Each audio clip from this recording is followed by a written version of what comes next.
Hi, മാമാട്ടിക്കുട്ടിയുടെ ആദ്യത്തെ lunch box video ആണ് ഇത്. അപ്പോൾ മാമാട്ടിക്കുട്ടി ആദ്യമായിട്ട് ഇന്ന് പ്രീ സ്കൂളിൽ പോവാണ് റെഗുലർ ക്ലാസ്സിന് വേണ്ടി. അപ്പോൾ ഇന്നലെ അവർ വെൽക്കം ഡേ ആയിരുന്നു. അപ്പോൾ ഇന്ന് തൊട്ടാണ് കുട്ടികൾക്ക് ക്ലാസ്സൊക്കെ തുടങ്ങുന്നത്. അപ്പോൾ ആദ്യത്തെ ലഞ്ച് ബോക്സാണ്. അവൾക്ക് കഴിക്കാൻ അപ്പവും ചമ്മന്തിയായിരുന്നു. പിന്നെ സ്നാക്സിന് വേണ്ടി ബിസ്ക്കറ്റും ബദാമും ഈന്തപ്പഴമാണ് കൊടുത്തുവിട്ടെ. പിന്നെ ന്യൂട്രില തേച്ചൊരു ബ്രെഡും കൂടാണ്. അവർക്ക് 2 സ്നാക്സും ഒരു ലഞ്ചും കേട്ടോ. അപ്പോൾ ഇതൊക്കെയാണ് മാമാട്ടിക്കുട്ടിയുടെ ലഞ്ച് ബോക്സിൽ. മാമാട്ടിക്കുട്ടി രാവിലെ റെഡി ആയിട്ട് ഒരുങ്ങി നല്ല ഹാപ്പി ആയിട്ടിരിക്കും സ്കൂളിൽ പോകാനൊക്കെ പറഞ്ഞ്. വഴക്കൊന്നും ഇല്ലായിരുന്നു. ടിഫിൻ ബോക്സൊക്കെ നമ്മൾ എല്ലാം പാക്ക് ചെയ്ത് എല്ലാം റെഡിയാക്കി വെച്ച് വെള്ളം എടുത്ത് അവളെ പേരൊക്കെ ഒട്ടിക്കണമായിരുന്നേ. അപ്പം എന്താ പുത്തൻ ഉടുപ്പൊക്കെ ഇട്ടിട്ട് കണ്ടോ, അതിൻ്റെ ചന്ത ഇങ്ങനെ നോക്കിയിരിക്കാം മാമാട്ടിയെ. അപ്പോൾ കുഴപ്പമൊന്നും ഇല്ലാതെ ഹാപ്പി. ഞാൻ പറഞ്ഞു സ്കൂളിൽ പോകണമെന്നൊക്കെ പറഞ്ഞിട്ട് നല്ലതായിട്ട് ഒരുങ്ങി. അപ്പോൾ അവൾ സ്കൂളിൽ പോകാൻ റെഡി ആയിട്ട് ഇറങ്ങി കേട്ടോ. അപ്പോൾ സ്കൂളിൻ്റെ വാതിൽ കണ്ടപ്പോഴേ ഹായ് എന്ന് പറഞ്ഞ് ഭയങ്കര സന്തോഷമായിരുന്നേ.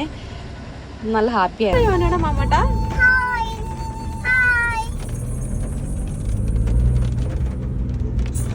കുറേ കുട്ടികൾ ഭയങ്കര കരച്ചിലായിരുന്നു ക്ലാസ്സിൽ നിന്ന്. അപ്പം ഞാൻ മാമാട്ടിയെ ക്ലാസ്സിൽ കൊണ്ടിരുത്തി. എനിക്കൊരു ടെൻഷൻ ഉണ്ടായിരുന്നു, ഈ കുട്ടികളൊക്കെ കരയുമ്പോൾ ഇവളത് കണ്ട് കരയുമെന്ന്. ആൾ ഹാപ്പി ആയിട്ടാണ് വന്നത്, പക്ഷെ കരഞ്ഞൊന്നുമില്ല, ഓക്കെ ആയിരുന്നു. പിന്നെ ഞാൻ വെളിയിറങ്ങിയിട്ട് വീഡിയോ എടുത്ത് മാമാട്ടിക്കുട്ടി പോവാന്നൊക്കെ പറഞ്ഞു. അവിടെ മിക്ക കുട്ടികളും ഭയങ്കര കരച്ചിലായിരുന്നു കേട്ടോ. അപ്പോൾ അത് കണ്ടപ്പോൾ എനിക്ക് ടെൻഷനായി, മാമാട്ടി ഇനി അത് കണ്ട് കരയുമോന്നൊക്കെ. നല്ല കരച്ചിലായിരുന്നു, പിള്ളേരെ മിക്കവരും കരച്ചിലായിരുന്നു കേട്ടോ, അമ്മയെന്നൊക്കെ പറഞ്ഞു. അപ്പോൾ എനിക്കും ടെൻഷൻ വന്നിനി മാമാട്ടി കരയോ നമ്മൾ ഓക്കെ ആയിട്ട് ഹാപ്പി ആയിട്ട് ഇരുന്നതൊക്കെ. പിന്നെ അവിടുന്ന് ഒരു ID കാർഡ് തന്നായിരുന്നു. അപ്പോൾ അതൊക്കെ ഞാൻ ഇങ്ങനെ കഴുത്തിലാക്കി ഇട്ട് കൊടുത്തു. അമ്മ വെളിയിൽ നിൽക്കാമെന്നൊക്കെ പറഞ്ഞിട്ട് ഞാൻ ഇങ്ങനെ ഇറങ്ങിയതേ.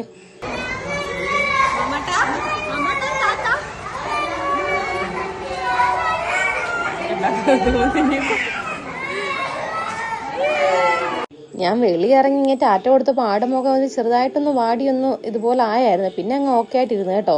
ഞാൻ പിന്നെ ഇപ്പുറത്ത് മമ്മി എന്നുകൊണ്ട് ഇങ്ങനെ നോക്കി എന്തെടുക്കുവാന്നൊക്കെ. അപ്പോൾ ഇങ്ങനെ വെറുതെ ഇരിക്കുമായിരുന്നേ.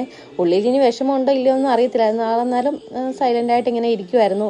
പിള്ളേരെയൊക്കെ ഇങ്ങനെ നോക്കിയിരിക്കുമായിരുന്നേ. പിന്നെ അവിടെ നമുക്ക് ഒന്ന് ഇങ്ങനെ പിള്ളേർ കരയുമ്പോഴാണല്ലോ നമുക്ക് ഭയങ്കര നമ്മുടെ മനസ്സിൽ ഭയങ്കര വിഷമം വരുന്നത്.